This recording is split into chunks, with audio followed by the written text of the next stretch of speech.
Anubis, one of the better-known members of the Egyptian Pantheon. He was a powerful deity whose role shifted over time from god of the dead to the god of mummification, whilst he plays an integral role in the stories of Osiris, Isis and Set. So who was Anubis and what was his legend? Let's find out together right now. One of the most iconic Egyptian deities, Anubis possessed several distinctive features. While he had a human body, like most Egyptian gods, he also had a jackal's head and tail. He was typically all black and was often portrayed in a seated position. Like many Egyptian gods, Anubis was capable of shape-shifting. Anubis' origin and role as god of the dead were directly linked to his depiction as a jackal, or jackal-headed man. Jackals were scavengers who would frequent burial sites and uncover shallow graves. The Egyptians may have enshrined the jackal's behaviour in order to make it seem benevolent.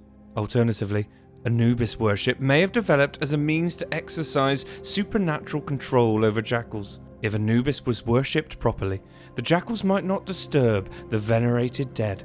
Early on in Egyptian history, Anubis was worshipped as a god of the dead. After Osiris rose to prominence, Anubis' role changed. He became a god of embalming and psychopomp who escorted the dead on their journey to the afterlife. The origin story of Anubis is a fascinating one, and where his mythology truly comes to life. Following Osiris' murder at the hands of his brother Set, his wife Isis set out in search of his body.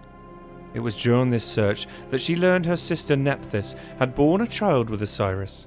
Fearing that her husband Set would discover her infidelity, Nephthys abandoned the newborn child. Isis, known for her maternal malevolence, found the child and adopted him.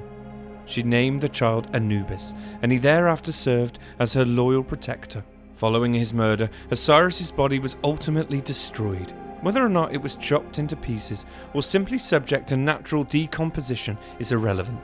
What is significant, however, is that after Osiris' body was recovered, it was embalmed. The cultural practice of mummification was derived from this first embalming and was intended to emulate Osiris' journey to the afterlife. After Isis had recovered her husband's body, the sun god Ra asked Anubis to assist with the embalming process. With some assistance from Horus and Thoth, he wrapped the body in cloth and completed what would become known as the opening of the mouth ritual. This rite was meant to ensure that the mummified person's senses would continue to work in the afterlife. While Set had succeeded in killing Osiris, he still needed to destroy his brother's body in order to defeat him completely. After Osiris' body was recovered by Isis, Set plotted to steal it back and complete its destruction. During the embalming process, Osiris' body was kept in the Wabet, or place of embalming. Noting that Anubis left the Wabet every night, Set devised a plan. Transforming himself into Anubis, he strolled past the unsuspecting guards and stole Osiris' body.